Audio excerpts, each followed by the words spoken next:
Hello, everyone. It's Sue.oneschuk here, continuing the lessons from the workbook of A Course in Miracles. And today we are on lesson 60, which is the last lesson in the first review, one of many reviews that will be throughout the lessons of this workbook. So today I will read the lesson. Remember again that there's 5 sections. This is concluding the lessons from lesson 46 to lesson 50 of the first 50 lessons. So at the end of the reading of the lesson, I made some notes today because there's a number of points that I want to bring to you today, and as we conclude this review section. So I will begin with the lesson, which is lesson 60. These lessons are for today's review. Number 1 is, God is the love in which I forgive. God does not forgive because he has never condemned. The blameless cannot blame, and those who have accepted their innocence see nothing to forgive. Yet, forgiveness is the means by which I recognize my innocence. It is the reflection of God's love on earth. It will bring me through enough to heaven. I'll say that again. It'll bring me near enough to heaven that the love of God can reach down to me and raise me up to him. Number 2, God is the strength in which I trust. It is not my own strength through which I forgive. It is through the strength of God in me, which I am remembering as I forgive.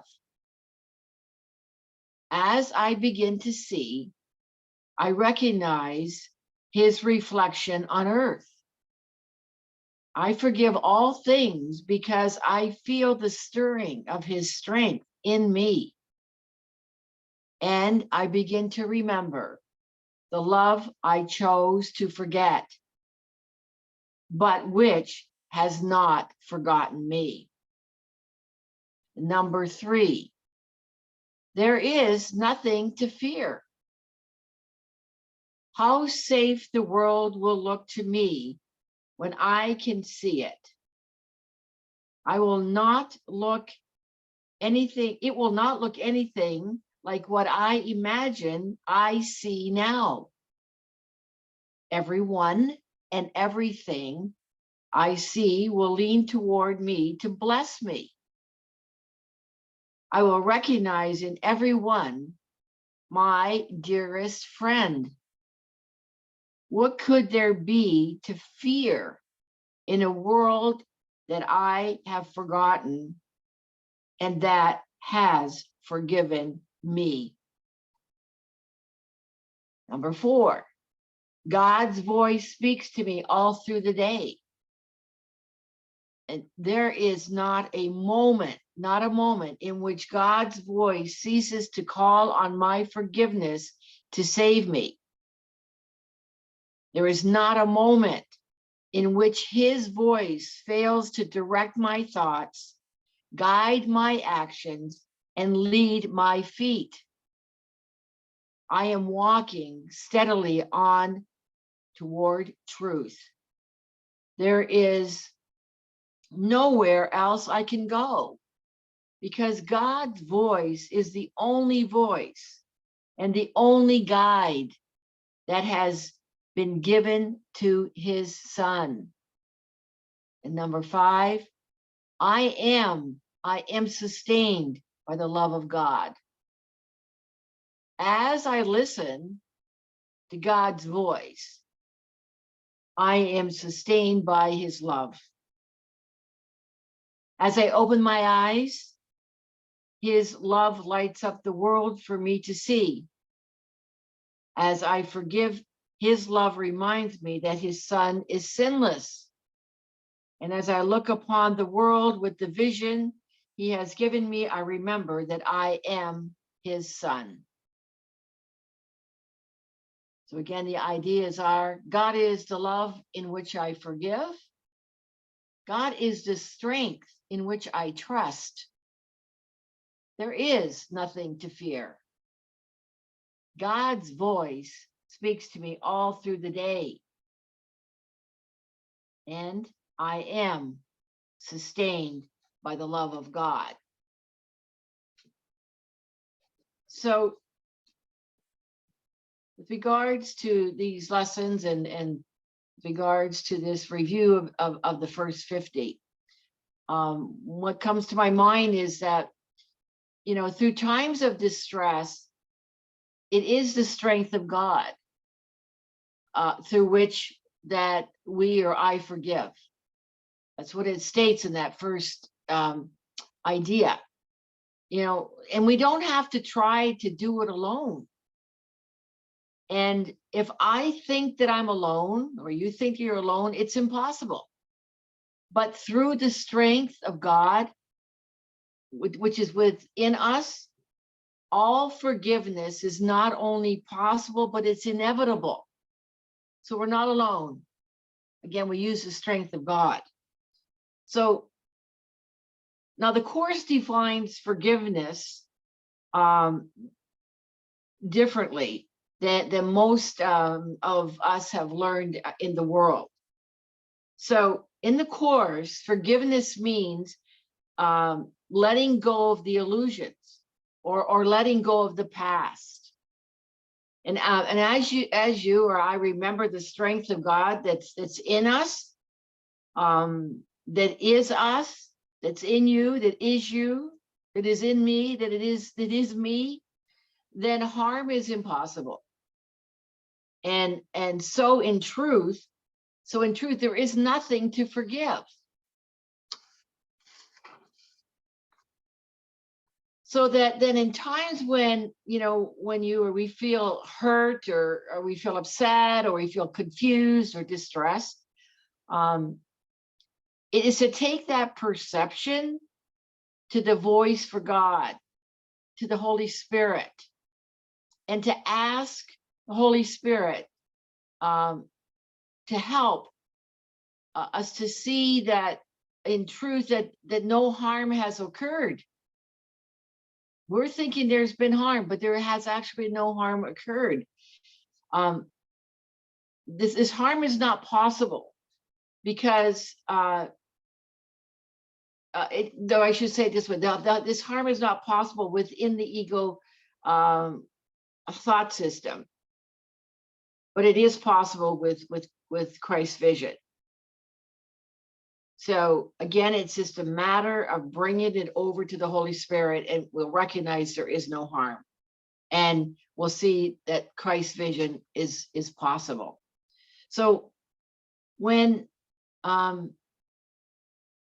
we allow ourselves to listen, God's voice teaches us that there's only innocence to see.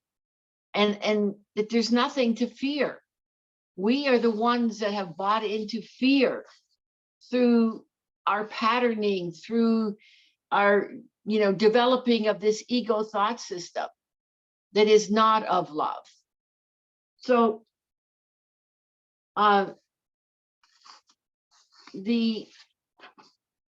just got to refer to my notes here again. So remember that God has given us the gift of joy and perfect peace. And again, we need only to accept his vision of love, of peace, and of joy, as it says here. When you still think that you can solve problems on your own, or when I still think I can solve the problems on my own, this lesson is reminding us to let God solve every concern and every problem. This lesson is reminding us to return to our source, return to God, and let go of making the illusions real.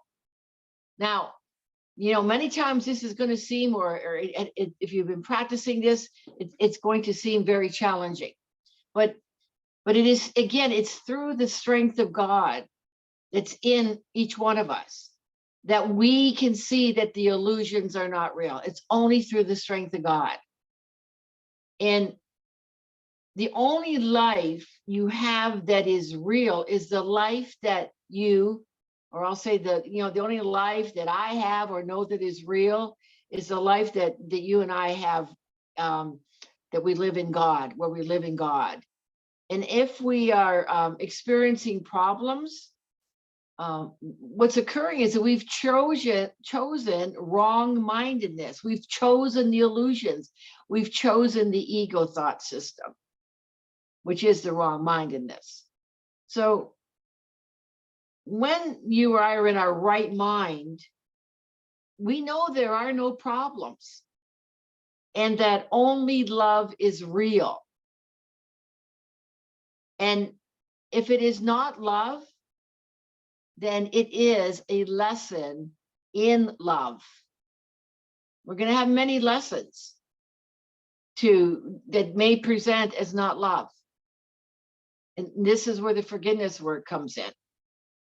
So the voice for God, the Holy Spirit, is always there to walk with us through every fearful, false idea that we have. Again, we're not alone. And as we practice, it gets easier and easier to let the Holy Spirit guide. But again, we need to remain conscious of that. When we are out of our peace, again, as I said earlier, when we're in distress, when we're in upset, when we're in confusion, that's when we turn to the Holy Spirit. Because the Holy Spirit brings us Christ vision. We say, Holy Spirit, help me to see this differently. Whatever perception that we have that is causing us to be either triggered or taken out of our peace. It's the Holy Spirit that brings us infinite patience.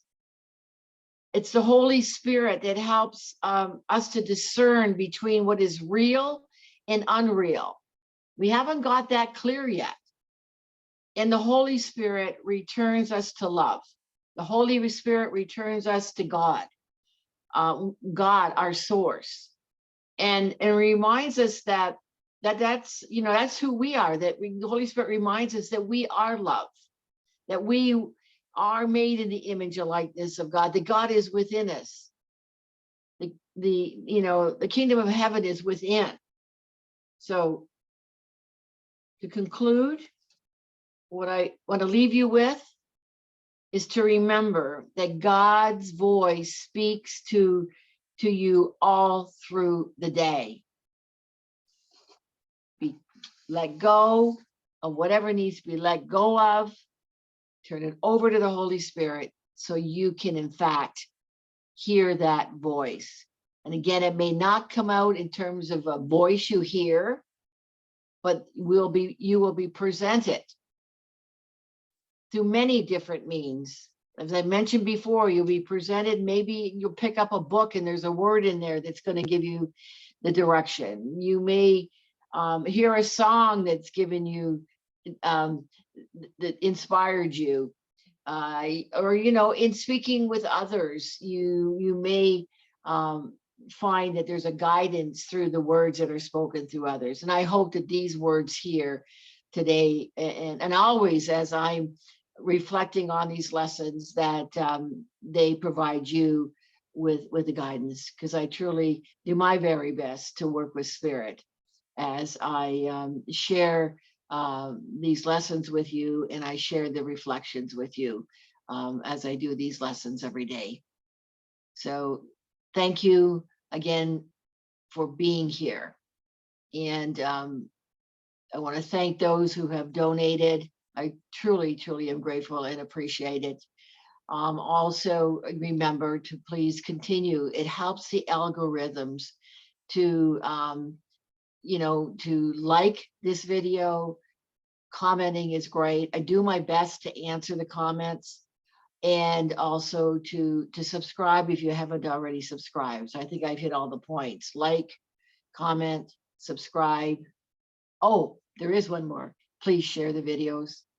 Again, I just keep reminding you that my intention is to build up a community here on Facebook of those who are practicing or looking for A Course in Miracles.